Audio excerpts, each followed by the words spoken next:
സഞ്ജീവ്, മുഖ്യമന്ത്രി പറയുന്നു പോലീസിന്റെ നിയന്ത്രണം ഇപ്പോൾ എന്റെ കയ്യിലല്ല, കമ്മീഷനാണ് നിയന്ത്രിക്കുന്നത്. കമ്മീഷൻ പറയുന്നു അത് പോലീസ് സ്വമേധയാ എടുത്തിട്ടുള്ള ഒരു നടപടിയാണ്. പോലീസ് സൈബർ പട്രോളിങ്ങിനെതിരെ നടത്തുമ്പോഴാണ് ചില വിദ്വേഷ കമന്റുകൾ കണ്ടത്. നീക്കാൻ മെറ്റയോട് ആവശ്യപ്പെട്ടു, മെറ്റ അബദ്ധത്തിൽ ആ വീഡിയോ തന്നെ പിൻവലിച്ചു എന്നുള്ളതാണ് എൻ്റെ ചോദ്യം. ഭരണകൂടം ആവശ്യപ്പെടുമ്പോൾ, പോലീസ് ആവശ്യപ്പെടുമ്പോൾ, അല്ലെങ്കിൽ ലീഗൽ നോട്ടീസ് വരുമ്പോൾ കണ്ടന്റ് നീക്കം ചെയ്യുക എന്നുള്ള രീതി ഇപ്പോൾ പുതിയ ന്യൂ നോർമലാണ്. അതിനാവശ്യമായ ചട്ടഭേദഗതി കൊണ്ടുവന്നിട്ടുണ്ട് കേന്ദ്ര ഭരണകൂടം.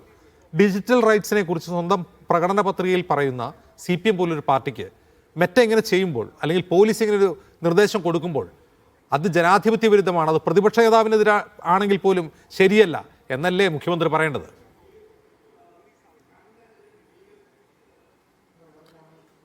ഒരു കാര്യം വ്യക്തമായി പറയാം, ചോദ്യം വീണ്ടും ക്ലിയർ അല്ല. ഞാൻ ഉത്തരത്തിലേക്ക് തന്നെ എനിക്ക് കേട്ട ഒരു ഏകദേശ ധാരണയാണ് ഞാൻ പറയാം.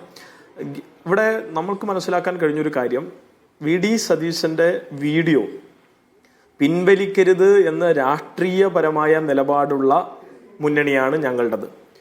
കാരണം അദ്ദേഹത്തിൻ്റെ വീഡിയോകൾ, അദ്ദേഹത്തിൻ്റെ ഓരോ അഭിപ്രായങ്ങളും കേരളത്തിലെ ഓരോ മനുഷ്യരും കേൾക്കുമ്പോൾ എത്രത്തോളം നുണകളും ബാലിശവും അത്രത്തോളം സത്യവിരുദ്ധവുമായ കാര്യങ്ങളാണ് അദ്ദേഹത്തിൻ്റെ മുഴുവൻ പ്രസ്താവനകളും എന്ന് തെളിഞ്ഞുകൊണ്ടിരിക്കുന്നതും ആവർത്തിച്ചുകൊണ്ടിരിക്കുന്ന ഒരു ഘട്ടത്തിലൂടെയാണ് കാര്യങ്ങൾ പോകുന്നത്. മെറ്റയെ നിയന്ത്രിക്കുന്നത് എന്തായാലും കേരളത്തിലെ CPM-ഓ LDF-ഓ അല്ലല്ലോ. കേരളത്തിലെ പോലീസിനെ ഇന്ന് നിയന്ത്രിക്കുന്നത് സഖാവ് പിണറായി വിജയനോ ആഭ്യന്തര വകുപ്പോ അല്ലാന്ന് അദ്ദേഹം തന്നെ വ്യക്തമാക്കി. ഇവിടെ FIR-മായി ബന്ധപ്പെട്ട് മറ്റ് സാങ്കേതിക വിഷയങ്ങളും ഒക്കെയും കുറിച്ച് പറയുന്നു.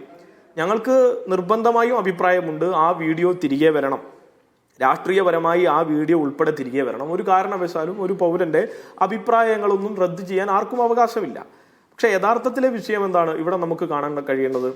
ഇവിടെ ഇലക്ഷൻ കമ്മീഷൻ നടത്തുന്ന രാഷ്ട്രീയ ഇടപെടൽ, ആ രാഷ്ട്രീയ ഇടപെടൽ സംഘപരിവാറിന്റെ ഭാഗമായിട്ടുള്ള അവരുടെ രാഷ്ട്രീയം ഉയർത്തിപ്പിടിച്ചുകൊണ്ട് സംഘപരിവാർ താല്പര്യങ്ങളുടേതാണ്.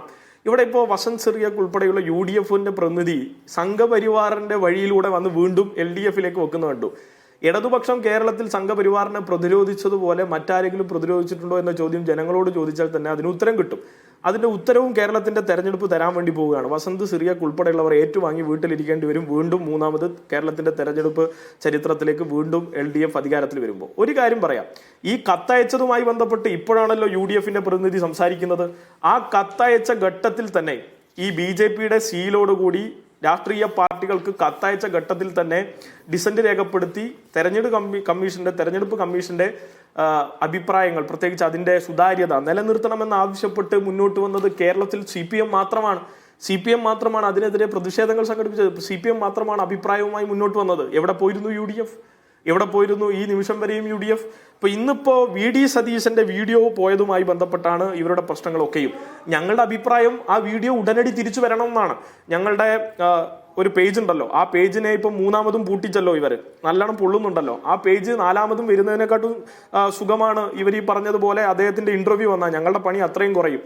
അത്രയും കള്ളങ്ങളുടെ ഒരു പേമാരിയും ഘോഷയാത്രയും ആയിരിക്കുമല്ലോ. എത്രയെത്ര കള്ളങ്ങളാണ്, എത്രയെത്ര നുണകളാണ്. അപ്പോൾ തെരഞ്ഞെടുപ്പ് കമ്മീഷന്റെ സുതാര്യത ഇപ്പോൾ തന്നെ മുന്നേ ചോദ്യം ചെയ്യപ്പെട്ടതാണ്. മുഖ്യ തെരഞ്ഞെടുപ്പ് കമ്മീഷണർ ഏതൊക്കെ വിധത്തിനാണ് രാജ്യത്തെ വിവിധ തെരഞ്ഞെടുപ്പുമായി ബന്ധപ്പെട്ട് അലിഗേഷനിൽ വന്നത് എന്നും, രാജ്യത്തിന്റെ ഇന്ത്യ പോലുള്ള ഒരു പ്രധാനപ്പെട്ട ജനാധിപത്യ രാജ്യത്തിന്റെ മുഖ്യ തെരഞ്ഞെടുപ്പ് കമ്മീഷൻ പണ്ട് തൊട്ടേ ഈ സംശയത്തിന്റെ നേരിലേക്ക് വന്നത് നരേന്ദ്രമോദി സർക്കാരിന്റെ കാലത്ത് എത്രത്തോളം ദുരിതപർവ്വത്തിലേക്ക് കയറിയെന്ന് നമ്മൾ കണ്ടതാണ്.